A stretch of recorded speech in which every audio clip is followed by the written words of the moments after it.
third week I've taken an Adventure Crystron. If you've been keeping up with the streams, you've noticed that I've been playing with the cash cards and Azamina cards alongside the Adventure engine. I was a bit reluctant on trying the Azamina and cash cards because initially I thought, oh, I had to choose. I have to pick one or the other. But then we tested it on stream and we were able to play all the engines: cash, Azamina, Adventure, Terrortop, Crystron. Some of the pivot points that deck had are just insane. Like, it's just so resilient. But unfortunately, I couldn't get a hold of my Azamina cards in time. Just still in the mail. I had to pivot and go, okay, let's try the TIDAL version. It's a bit more budget and it's just resilient in the sense that it doesn't lose to Ash, Imperm, that type of stuff. Like, it'll vary, of course, but for the most part, it's very resilient. So there was 5 rounds of Swiss and then top 8 cut. Round 1 was against Tempai. Round 2 was against Atlantean. Round 3, Scareclaw. Round 4, Fiendsmith Rizio. Round 5, White Force Azamina. Top 8, I go up against Atlantean again. Same guy ends up knocking me out of top 8. I was like, oh my god, serious, bro? What the hell?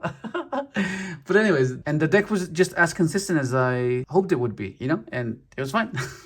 Okay, so let's get straight into it. So we have our Adventure Engine. You have your triple Enchantress. You have your Griffin. You have your triple Rights, your Fateful. You have your Dracoback. So the reason why we play Adventure is because I noticed an issue with the deck in going second. When you don't open a non-engine, like Hand Trap and stuff like that, and you can't simplify, you can't push past the board like a full board. Like, your sequence doesn't really force responses. It doesn't really bait anything. It's just a matter of do they ash you, do they imperm you? But you can't really push past the board assuming you play through those imperms and ashes, right? And that's what I didn't like. It felt like, okay, what am I doing? Am I making an infinity? Like, what am I doing? I have Core and Gandrax, but like, there was no real way to like force anything and bait and destroy and clear fields, right?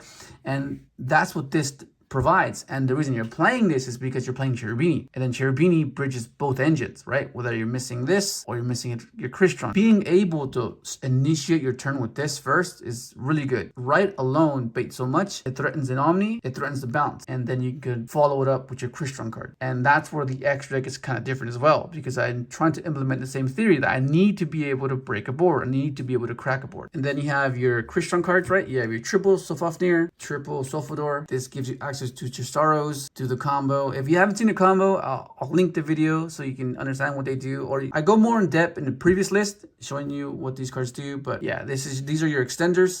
This is how you get everything to the graveyard to filter through your deck to get access to the cards you want, whether it be your traps, or TRISTAROS, type of stuff. Because initially this deck would only rely on like Undyne before, Scrap Recycler, and sending 1 at a time, but this sends 2. This dumps your purple and your SULFEFNIR, which is Theisvern. And then Theisvern gives you the card to pitch for your SULFEFNIR. Essentially becomes an extender because this will end up summoning your TRISTAROS, and then you snowball from there. I know some people play that too, cut down, but this is a higher card count deck, so I need to bump up the water count for TIDAL, because we're playing TIDAL. And then you have your triple Smiger. This is probably your best normal summon. You could possibly max this out as well in this variant because you have Fateful, and Fateful can discard cards from your hand after you search. In theory, you can discard your Theisvern because normally you can't really get rid of it if you're playing a pure Crystron list. Like, you have to summon it, or what do you do with it? You know when you dump it. So this way with TIDAL, you can ditch it for its effect, or you can ditch it off Fateful's effect, because that makes your deck less vulnerable to Ash, right? Because like, let's say you pitch this and TIDAL. Like, are they going to Ash TIDAL? Okay, then you just pivot into this and get access to your Smiger. You have your triple TRISTAROS and then the brick Citree. Oh my god, you just hate drawing this. Even back in the day when this guy was like your main tutor, you just hated drawing her. She was always stuck in your hand. One of the main concerns you guys have with this variant is like, oh, but right restricts you from using TRISTAROS' effect. Yeah, but you play this deck differently as you would pure Crystron list, because you don't really use the normal summon effect to keep them impressed. Like, okay, summon this, activate inclusion, or summon this and then start playing and then chain this, you know? Like, you could still do that, because there are times you don't open up your Adventure Engine, but for the most part, you don't rely on that play. You typically just insulate your float and your SULFEFNIR with your Omni, right? Then you have your triple inclusion, searches you any Crystron card in graveyard, banish it, special Crystron. That comes up so often because you need to play Pest Nib, gets you access to your Synchro, a tuner. It's a reborn. And then of course you have this cards. This allows you to at least have an interaction if you get like Lancia or you get Charmy. Yeah, it's a minimal setup. You go for adventure, search for this, pass, Omni, pop, and hand traps should get you by for the following turn, and you have grave setup. And then you have the cards that bridge everything together, right? That boost the consistency dramatically, because this is a hard card count deck. You have your triple Tidal, your triple Terrortop, you're talking about the brick, and then of course you have your Foolish, because these are all the same thing. All these give you access to whatever it is that you're missing. If you're missing adventure, you dump adventure. If you're missing your Crystron cards, you dump your Crystron cards. For the deck's consistency, this is the major boost. And the versatility as well, because it can give you either or. And this is like a 1-card SP going second as well. You can special this, add this, special this, link this away for Clockwork Knight, and then that's your 1-card SP, bait, interactions. Assuming you already have access to your adventure and you don't need to go for the Cherubini line to dump. And once you side Magnamut. Being able to search title is pretty funny. And then you have your non-engine, you have your triple Ash, you have your triple Droll, you have your triple Imperm, triple Droplets for Dweller, and you have your tactics for just tactics, it's a versatile card. Draw 2, take control, look at your opponent's hand, goes first. That's like one of your guys' main concerns over the past few videos. You're like, oh, how do you deal with detonator? Well, because like, of course, if you're thinking about just this alone, nothing else, of course, this loses detonator. But you kind of want to pair this like with these cards, right? Whether it be tactics, this or this. And if you don't see any variation of these with your adventure engine, then that's kind of, for the most part, that's generally how you deal with it. I really like Droll right now. In modern Yu-Gi-Oh, you have cards that search the card you want that ends up getting the card you need, right? And this prevents that from happening, right? So if you flood them from filtering their deck, and then you pair this with the Imperm or well-timed dash, it can be devastating. Then you have your side deck, Double Storm, Triple Book, Lancia, your Bestials, and your Nibs. This can vary. You can change this however you see fit. This is just what I've been using lately. And then you have the extra deck. This is gonna be fairly different. Of course, some of the staples are just gonna be here no matter what, in any Crystron variant.